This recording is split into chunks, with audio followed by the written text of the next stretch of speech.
Open loop transfer function, सबसे पहले open loop transfer function of open system is nothing but g of s, simple. This is for क्या? Open system. Clear है? दूसरी term आई CLTF। CLTF किसके लिए? Obvious सी बात है, close loop system के लिए है। तो इसकी value I g of s upon 1 minus plus g of s h of s, negative feedback. In general negative feedback से ही डील करने वाले हैं हम। और ये किसके लिए है भाई? क्लोज्ड लूप सिस्टम के लिए। क्लोज्ड सिस्टम के लिए है ये। इसी सिस्टम के लिए OLTF भी डिफाइंड है और उसकी वैल्यू होती है g of s Guna h of s। किसके लिए भाई? ये क्लोज्ड लूप के लिए। क्लियर है? अब आप ट्विस्ट देखो यहां पे, यदि नेगेटिव यूनिटी फीडबैक हो जाए, यूनिटी फीडबैक मान लो हो जाए, तो h ऑफ s की वैल्यू 1 होगी। उस केस में OLTF हो जाएगा g ऑफ s। अब कई बार आप ये g ऑफ s ये एक ही चीज समझ लेते हो, बट दोनों चीज एक ही, बट अलग अलग सिस्टम के लिए डिफाइंड है, ध्यान रखिएगा। ठीक है? अब यहां से एक ट्विस्ट देखो जरा, और ट्विस्ट सिर्फ इतना है कि यदि आपके पास नेगेटिव यूनिटी फीडबैक है, बहुत महत्वपूर्ण बात, नेगेटिव यूनिटी फीडबैक, इसका मतलब है h ऑफ s की वैल्यू हो गई 1। इस केस में क्लोज लूप ट्रांसफर फंक्शन की बात कर रहा हूं, नेगेटिव यूनिटी फीडबैक फॉर, मतलब फीडबैक है तो ऑब्वियसली बात है ये क्लोज लूप सिस्टम हो गया, क्लोज लूप सिस्टम। तो यहां पे इसका ट्रांसफर फंक्शन हो जाएगा g of s divide by क्या बोलोगे?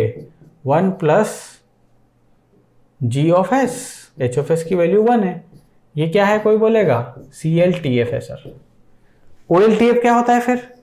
सर OLTF होता है g of s Guna h of s। h of s तो 1 है, तो this is nothing but only OLTF, ये CLTF है।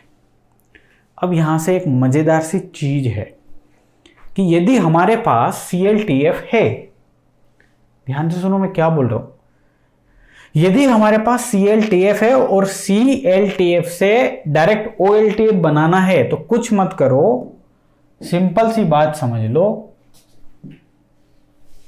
CLTF से आप डायरेक्ट OLTF बना दोगे। देखो, this term we call the numerator, numerator के लिए n यूज कर लिया, दिस डिनोमिनेटर के लिए d यूज कर लिया। अब देखो, मान लो CLTF दिया है और OLTF बनाना है, तो क्या कर दो? न्यूमरेटर कर दो, डिनोमिनेटर माइनस न्यूमरेटर कर दो। सर ये क्या चीज हो गई? अरे भाई देखो ना, CLTF है, CLTF का न्यूमरेटर बताओ क्या है? g of s as it is. Denominator क्या है? 1 plus g of s, minus numerator कर दो जो कि g ऑफ s है। ये दोनों एक दूसरे को काट दिए, ये काट दिए तो बचा क्या? g of s। तो वो g ऑफ s ही तो OLTF है। ये मैं बोला। अरे यार टुच्ची सी चीज है यार, छठवीं का बंदा समझ जाएगा, आप नहीं समझेंगे क्या? सर समझ में आ गया। अच्छा, वो OLTF और क्लोज लूप सिस्टम बनाना है तो सर इसके लिए क्या करें? सिंपल सी कहानी है, फॉर्मूला पता है sir, g of s divide by 1 plus g of s। समझ गए बात? इतना महत्वपूर्ण नहीं था, जबरदस्ती की एक कहानी थी जो मैंने सुना दी। सर सब कुछ समझ में आ गया सर। अब जल्दी से पोल और जीरो के बारे में थोड़ा और बताइए। आ जाओ तो फिर बता देते हैं, क्या दिक्कत है? आइए जरा अगेन ट्रांसफर फंक्शन का पोस्टमार्टम करेंगे। ट्रांसफर फंक्शन को अपन ने लिखा कुछ ऐसा, कुछ भी लिख लो, मेरी भावनाएं आप समझना चाहिए आप लोगों को कि मैं क्या बोलना चाह रहा हूं। वैसे तो सारी चीजें आपको समझा दी गई है राजा।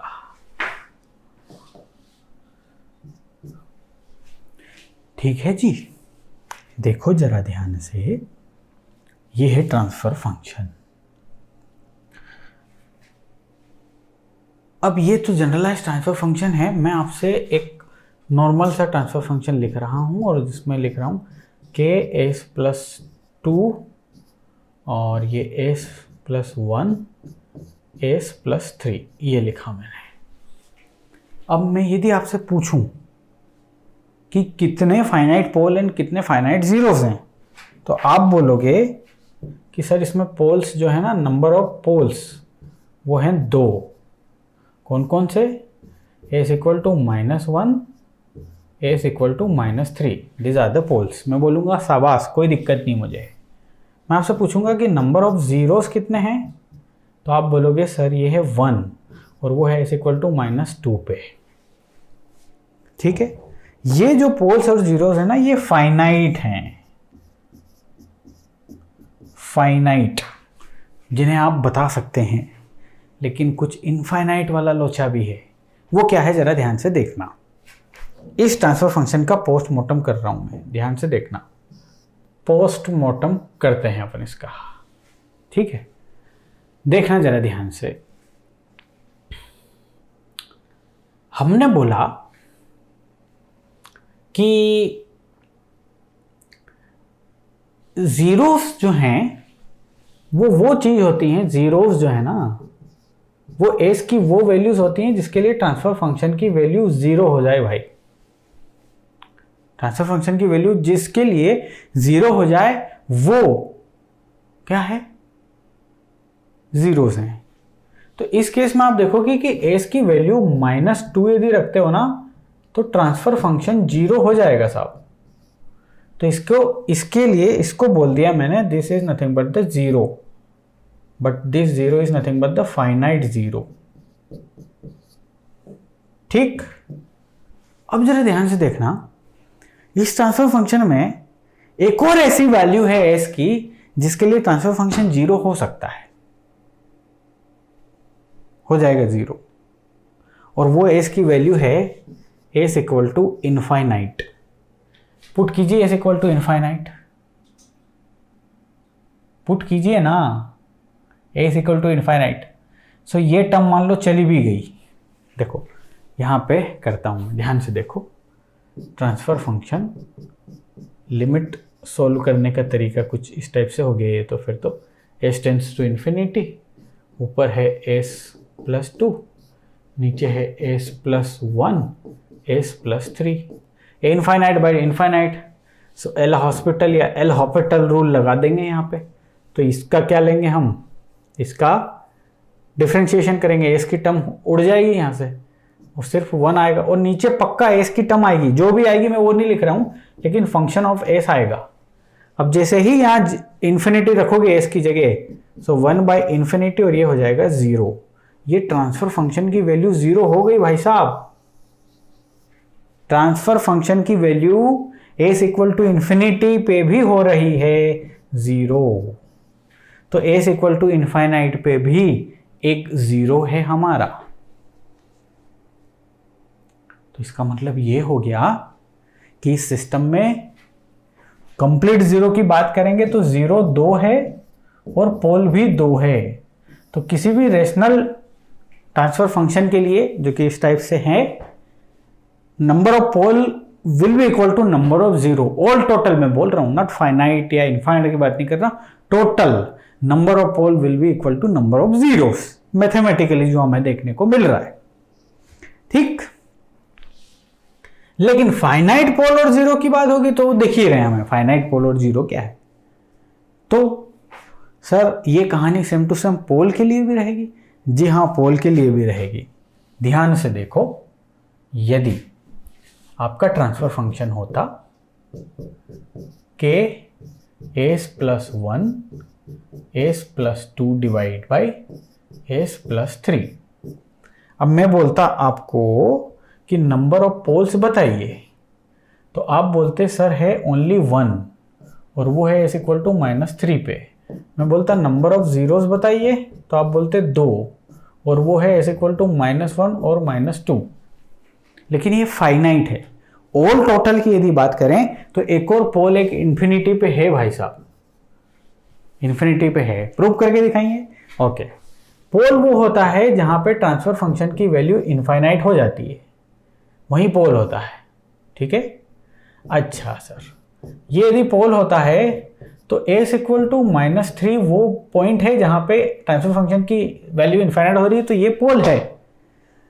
लेकिन एस इक्वल टू इनफाइनाइट पे भी ट्रांसफर फंक्शन की वैल्यू इनफाइनाइट हो रही है। आप चेक कर लें, यहाँ पे भी एक पोल है और इस पोल को फाइनाइट इनफाइनाइट पोल बोल सकते हैं, ठीक है, नॉन फाइनाइट पोल बोल सकते हैं। अब देखो जरा ध्यान से करते हैं जरा, क्या है सर, ट्रांसफर फंक्शन की वैल्यू इन्फिनिटी पे, एस इक्वल टू इन्फिनिटी पे क्या है वो देखते हैं, है ना।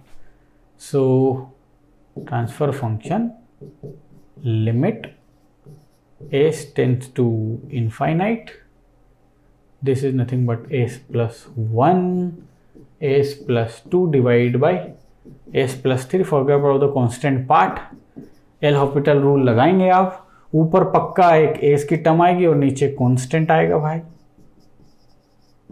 जैसे ही s इक्वल टू इनफाइनाइट रखेंगे इसकी वैल्यू इनफाइनाइट होगी, तो इसका मतलब ये कि सर पोल जो है ना वो इनफाइनाइट पे भी है। अब कैसे पता लगेगा कि कितने पोल इनफाइनाइट पे कितने जीरो इनफाइनाइट पे, सीधी कहानी है, ध्यान से देख लो, ठीक है, और समझ लो मेरी बात।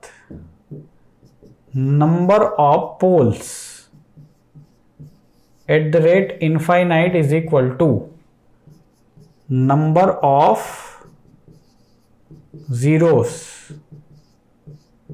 Eight the rate infinite is equal to, ध्यान से देखना, टोटल फाइनाइट, देखो इस केस में जीरो है 2 और पोल है 1, सो 2 - 1 यानी कि z माइनस पोल की जो फाइनाइट z और फाइनाइट पोल है वही वैल्यू होगी number of poles at infinity, और इस केस में p माइनस z होगा।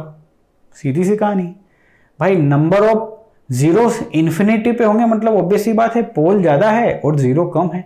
सर समझ में आ गई, ये टुच्ची सी बात थी, बट कॉन्सेप्ट को मैंने अंदर से समझा दिया, ऊपर से भी उड़ा देते ना हम चाहते तो। सर हो गया काफ़ी सर, बहुत ज़्यादा ही डीप हो गया। अरे मत घबराओ बेटा, अभी क्वेश्चन को ऐसे ऐसे ऐसे करेंगे, बहुत ही मज़ा आएगा। अगली क्लास में मिलना, यहीं से शुरू करूँगा। Bye bye.